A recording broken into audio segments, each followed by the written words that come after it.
Yesu Kristo nashimwe inshuti z'umusaraba. Dukomeje dusoma Bibiliya, turi mu gitabo cya Ezekiyeli. Uyu munsi ni umunsi w'193. Reka dusome duhereye ku bice 16. Dusome mu izina rya Yesu. I Yerusalemu hagereranywa n'umugore wabaye maraya. Ijambo ry'Uwiteka ryongera kunzaho riti, mwana w'umuntu, menyesha i Yerusalemu ibizira byaho, uvuga uti, uku ni ko umwami Uwiteka abwira ab'i Yerusalemu, inkomoko yawe na kavukire yawe, uri uwo mu gihugu cy'i Kanani. So yari Umwamori, nawe nyoko yari Umuhetikazi. Kavukire yawe, umunsi wavutseho umukungwe wawe ntibawushariye, kandi ntibakujabuye n'amazi ngo ubonere. Ntabwo waruhije usigwa n'akamuri, habe no kugushyira mu twayi tw'impinja. Ntawakurebanye imbabazi kugira ngo agukoreho ibyo akugiriye ibambe, ahubwo watawe ku gasozi ku munsi wavutseho kuko wagawaga. Nuko nkunyuzeho mbona wigaragura mu ivata ryawe, ndakubwira nti nubwo uri mu ivata ryawe ubeho.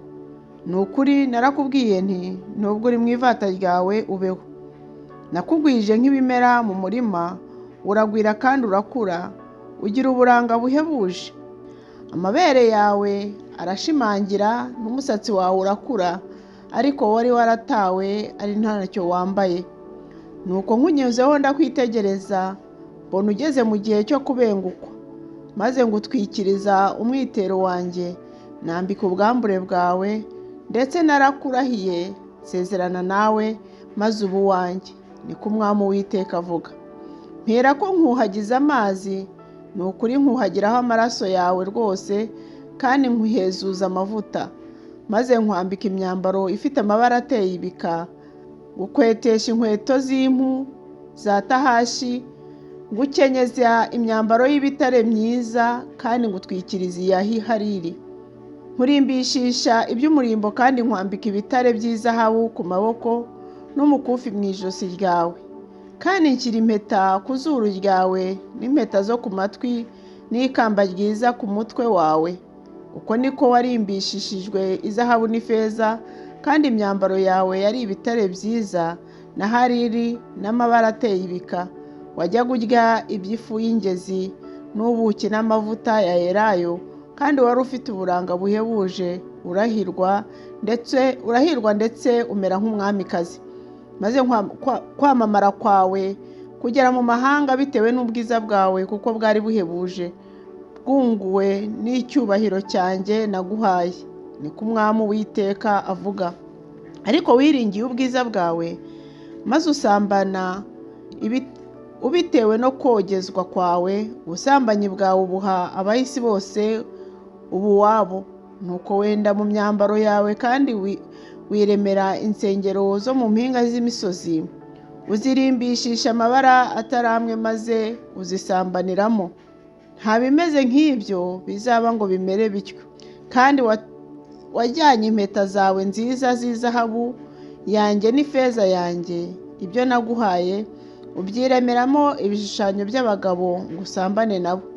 Kandi wajyanye imyambaro yawe y'amabara ateye ibika, urayibyambika, maze utereka imbere yabyo amavuta yanjye ya elayo n'imibavu yanjye, ndetse n'ibyo kurya byanjye naguhaye, iby'ifu y'ingezi n'amavuta ya elayo n'ubuki. Ibyo nakugaburiraga wabiteretse imbere yabo ngo bibabere ibihumura neza. Uko niko byagenze, niko umwami Uwiteka avuga. Maze kandi wajyanye abahungu bawe n'abakobwa bawe, abo wambyariye, urabibatambirira ngo barimburwe. Mbese ubusambanyi bwawe urabwita icyoroshye, ko wishe abana banjye ukabatanga ngo babicishiririzwe mu muriro, babicishiririzwe mu muriro. Kandi muri ibyo bizira byawe byose n'ubusambanyi bwawe, ntiwaruhije wibuka iminsi y'ubuto bwawe, igihe utawe wambaye ubusa ukigaragura mu ivata ryawe. Nuko hanyuma y'ibyo bibi byawe byose, erega uzabona ishyano, niko umwami Uwiteka avuga.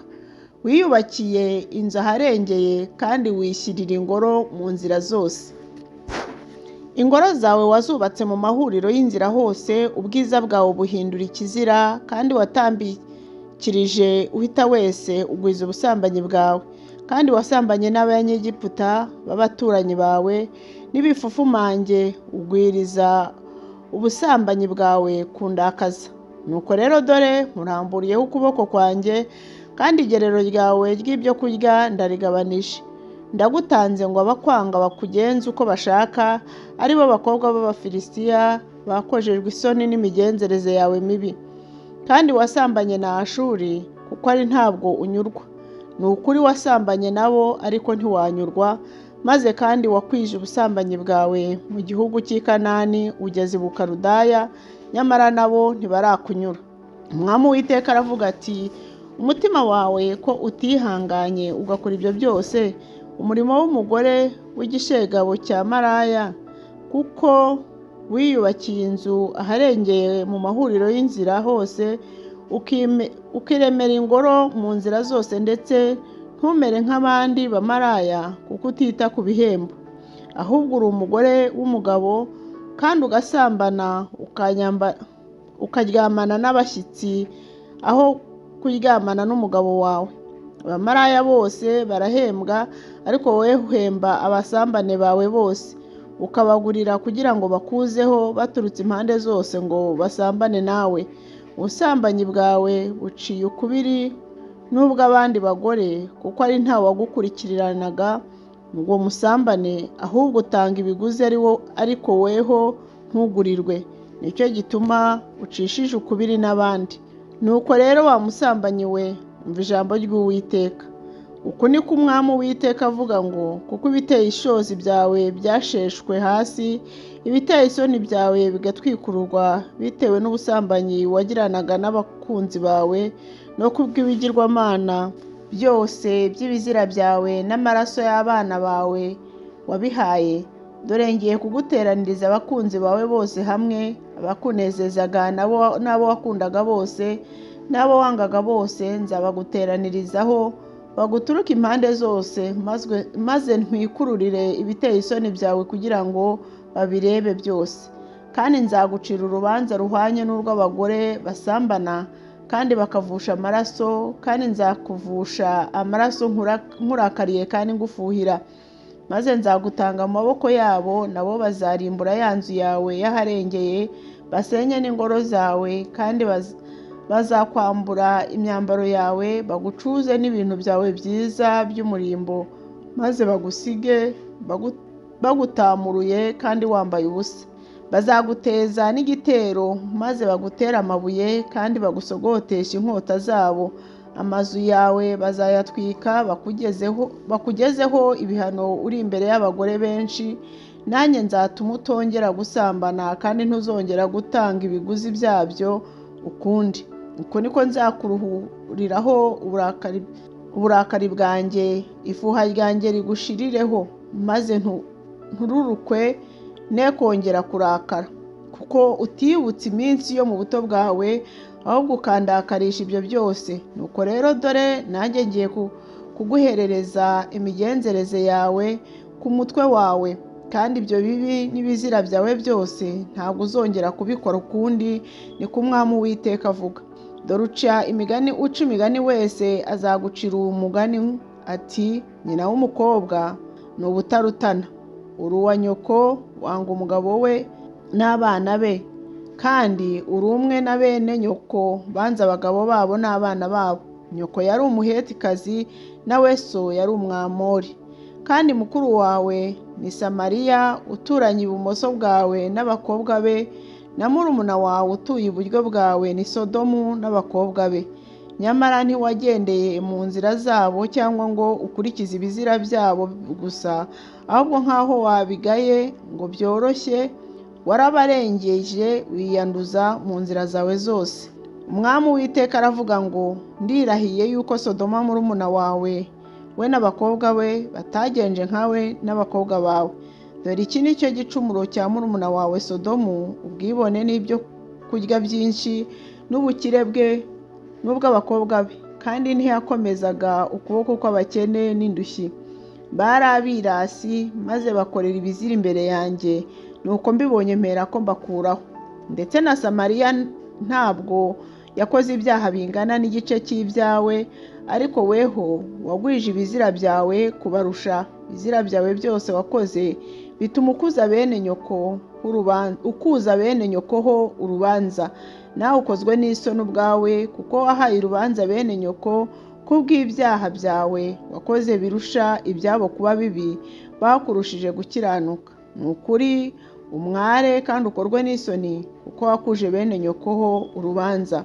Nanjye nzagarura imbohe zabo, imbohe za Sodomu n'abakobwa be, n'imbohe za Samariya n'abakobwa be, n'imbohe zawe ubwawe zizirimo, kugira ngo ukorwe n'isoni wowe ubwawe umwazwe n'ibyo wakoze byose, kuko wabahumurije.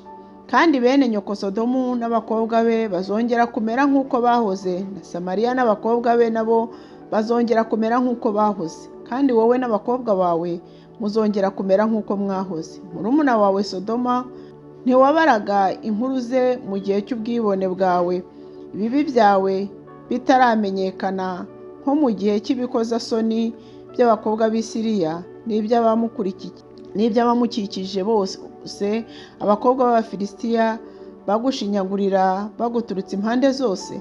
Ibibi byawe n'ibizira byawe wabyikoreye nk'umutwaro, niko Uwiteka avuga. Uwiteka aravuga ati, nanjye nzakugenzereza nk'uko wagenje, kuko wahinyuye indahiro ukica isezerano. Ariko nzibuka isezerano nasezeranye nawe mu minsi y'ubuto bwawe, kandi nzagushyiriraho isezerano ry'iteka ryose. Nibwo uzibuka inzira zawe ugakorwa n'isoni, ubwo uzakira bene nyoko bakuru bawe na barumuna bawe, kandi nzabaguha bakubera abakobwa, ariko si kubw'isezerano ryawe. Nuko nzakomeza isezerano ryanjye nawe, maze umenye yuko ari njye Uwiteka, kugira ngo ubone kwibuka no kumwarwa, kandi we kongera kubumbura akanwa kawe ubitewe n'isoni zawe, nimara kukubabarira ibyo wakoze byose, niko Umwami Uwiteka avuga. Ezekiyeli ibice 17. Umugani w'ibisiga bibiri.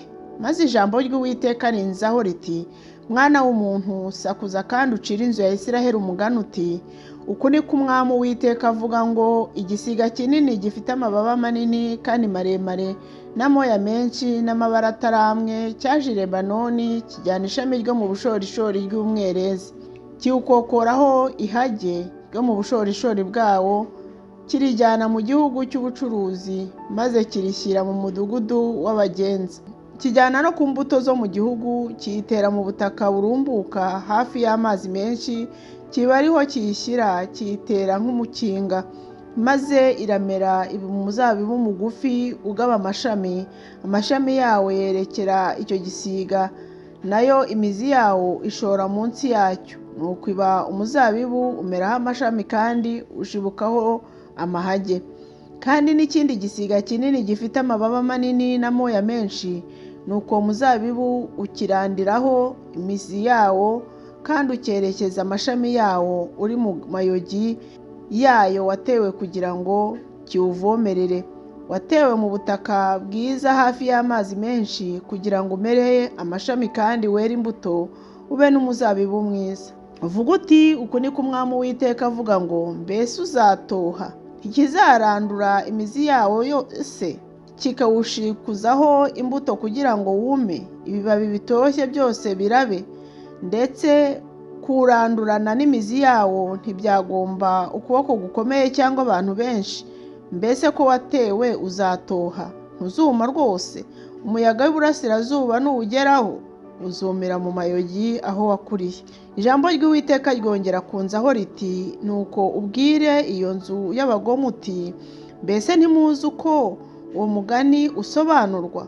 Babwira uti, dore umwami w'i Babuloni yaje i Yerusalemu, ajyana umwami waho n'ibikomangoma byaho, abajyana iw'i Babuloni, ajyana n'urubyaro rw'umwami, asezerana nawe kandi aramurahiza, ajyana intwari zo mu gihugu, kugira ngo ubwami bugwe hasi bwe kwibyutsa, ahubwo buhagarikwe no gukomeza isezerano rye. Ariko aramugomera, atuma intumwa ze muri Egiputa kugira ngo bamuhe amafarashi n'abantu benshi. Mbese azahirwa gukora nk'ibyo azarokoka, azica isezerano kandi arokoke. Umwami Uwiteka aravuga ati, ndirahiye ni ukuri, aho umwami wamwimitse atuye, uwo yasuzuguye indahiro ye akica n'isezerano rye, niho azapfira koko ari kumwe nawe i Babuloni. Farawo nawe n'ingabo ze zikomeye n'ibitero bye byinshi ntacyo azamumarira mu ntambara, igihe bazarunda ibyo kuririraho bakubaka ibihome kugira ngo barimbure abantu benshi. Yasuzuguye indahiro yica n'isezerano, ndetse yari yamanitse ukuboko kwe arahira, ariko arengaho arabikora byose, ntabwo azarokoka. Nicyo gituma umwami Uwiteka avuga ati, ndirahiye ni ukuri, indahiro yanjye yasuzuguye n'isezerano ryanjye yishe, nzabigereka ku mutwe we, kandi nzamuramburiraho urushundura rwanjye afatwe mu mutego wanjye, nanjye nzamujyana i Babuloni, abe ariho mwimukiriza igicumuro cye yancumuyeho. Kandi impunzi ze zose zo mu ngabo ze zose zizagushwa n'inkota, nabo abasigaye bazatatanirizwa mu birere byose, namwe muzamenya yuko njye Uwiteka ari njye wabivuze. Uko niko umwami Uwiteka avuga ati, nanjye nzajyana icyo mu bushorishori bw'umwerezi, maze ngitere. Nzakokora ihage ryoroshye ryo mu mahage yo mu bushorishori bwawo, maze nditere ahitegeye mu mpinga y'umusozi muremure. Ku musozi muremure wa Isiraheli niho nzaritera, naryo rizagaba amashami yera imbuto, ribe umwerezi mwiza, kandi ibiguruka by'amoko yose bizibera munsi yawo, mu gicucu cy'amashami yawo niho bizaba. Maze ibiti byose byo mu ishyamba bizamenya yuko njye Uwiteka ari njye wacishije igiti kirekire bugufi, ngashyira hejuru igiti kigufi, numishije igiti gitoshye, ntuma igiti cyumye gitoha. Njye Uwiteka narabivuze ndabisohoza. Ezekiyeli ibice 18. Umugani w'inzabibu zirura, umuntu azazira ibyaha bye. Ijambo ry'Uwiteka ryongera kunzaho riti, kuki mujya mucira igihugu cya Isiraheli uyu mugani ngo, ababyeyi bariye inzabibu zirura, ariko abana babo bakaba ari bo bagira ubushagarira mu kanwa? Ndirahiye ni ko Uwiteka avuga, ntabwo muzongera gucira Isiraheli uwo mugani. Dore ubugingo bwa bose ni ubwanjye, ubugingo bw'umwana ni ubwanjye, nk'ubugingo bwa se. Ubugingo bukora icyaha nibwo buzapfa.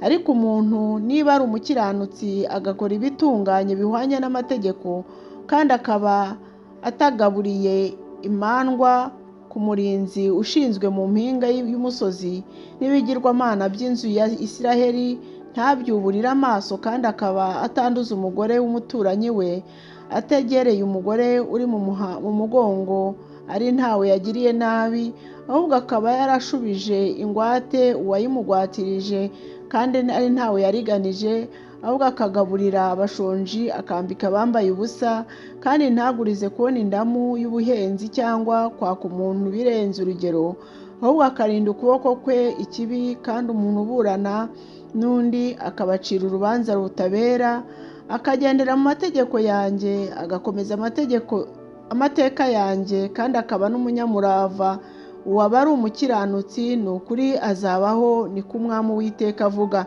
Ariko nabyara umwana w'umuhungu akaba umwambuzi uvusha amaraso, akagira kimwe akora cyo muri byo, ntagire icyo akora cyo mu bikwiriye, ahubwo ndetse akaba yagaburiye imandwa ku murinzi ushinzwe mu mpinga y'umusozi, yaranduje n'umugore w'umuturanyi we, abakene n'indushyi yarabagiriye nabi, kandi yarambuye abandi, ntasubize n'icyo yagwatirijwe, yaruburiye amaso ye ku bigirwamana, kandi yarakoze ibizira, yaragurije kubona indamu y'ubuhenzi, akaka umuntu ibirenze urugero. Mbese azabaho? Ntabwo azabaho. Yarakoze ibyo bizira byose, ni ukuri azapfa, n'amaraso ye ni we azabaho. Nuko rero nabyara umwana w'umuhungu, maze yabona ibyaha byose bya se, ibyo yakoze, agatinya ntakore nk'ibyo, kandi akaba atagaburiye imandwa ku murinzi ushinzwe mu mpinga y'umusozi n'ibigirwamana by'inzu ya Isiraheli, atabyuburiye amaso ye, atanduje n'umugore w'umuturanyi we, kandi ari ntawe yagiriye nabi, atakiriye n'ingwate, ari ntawe yambuye, ahubwo yaragaburiye abashonji kandi yarambitse n'abambaye ubusa, atabanguriye abakene ukuboko, atagurije kubona indamu y'ubuhenzi cyangwa ibirenze urugero. Yarakomeje amategeko yanjye akagendera mu mateka yanjye, ntabwo azazira ibibi bya se, ni ukuri azabaho. Ariko se ubwe kuko yakoze iby'urugomo akambura uwo bava inda imwe kandi agakorera ibitari byiza mu bwoko bwe, dore azapfa azize ibyo byaha bye. Kandi murampakanya ngo umwana yabuzwa n'iki kuzira ibibi bya se? Ndabasubiza nti umwana nakora ibitunganye bihwanye n'amategeko, agakomeza amateka yanjye yose kandi akayakurikiza, ni ukuri azabaho. Ubugingo bukora icyaha nibwo buzapfa. Umwana ntazazira ibyaha bya se, kandi na se ntazazira ibyaha by'umwana we. Gukiranuka k'umukiranutsi kuzaba kuri we, kandi ibyaha by'umunyabyaha bizaba kuri we. Ariko umunyabyaha nahindukira akava mu byaha bye byose yakoze, agakomeza amategeko yanjye yose kandi agakora ibitunganye bihwanye n'amategeko, ni ukuri azabaho, ntabwo azapfa. Ibyaha bye byose yakoze nta na kimwe kizamubarwaho, azabeshwaho n'uko yabaye umukiranutsi. Muragira ngo nishimira ko umunyabyaha apfa? Niko Umwami Uwiteka abaza. Ikiruta si uko yahindukira akava mu nzira ye mbi akabaho. Ariko umukiranutsi nareka gukiranuka kwe agakora ibibi, agakurikiza ibizira byose iby'umunyabyaha akora, mbese azabaho. Ibyo gukiranuka yakoze byose nta na kimwe kizibukwa. Ubugome bwe yagize n'icyaha cye yakoze nibyo azazira. Ariko muravuga muti imigenzereze y'Uwiteka ntitunganye. Nimwumve mwanzu ya Isiraheli mwe, mbese imigenzereze yanjye ntitunganye? Imigenzereze yanyu siyo idatunganye? Umukiranutsi nareka gukiranuka kwe agakora ibibi azabipfiramo, ibibi yakoze nibyo azapfiramo. Maze kandi umunyabyaha nava mu byaha bye yakoraga agakora ibitunganye bihwanye n'amategeko, azakiza ubugingo bwe. Kuko yihwituye akava mu bibi bye yakoze byose, ni ukuri azabaho, ntabwo azapfa. Ariko ab'inzu ya Isiraheli baravuga bati imigenzereze y'Uwiteka ntitunganye. Mwa b'inzu ya Isiraheli mwe, mbese imigenzereze yanjye ntitunganye? Imigenzereze yanyu siyo idatunganye? Nicyo gituma ngiye kubacira urubanza, umuntu wese nk'uko imigenzereze ye iri. Mwa b'inzu ya Isiraheli mwe, niko Umwami Uwiteka avuga, nimugaruke muve mu bibi byanyu byose, ibibi bitabatera kurimburwa. Nimute kure ibicumuro byanyu byose, ibyo mwakoze mwirememo umutima mushya n'umwuka mushya. Kuki mwarinda gupfa, mwa b'inzu ya Isiraheli mwe? Erega sinishimira ugiye gupfa ko yapfa. Nuko nimuhindukire mubeho, niko Umwami Uwiteka avuga. Imana ibahe umugisha. Ndabakunda mu izina rya Yesu. Tuzakomeza ejo.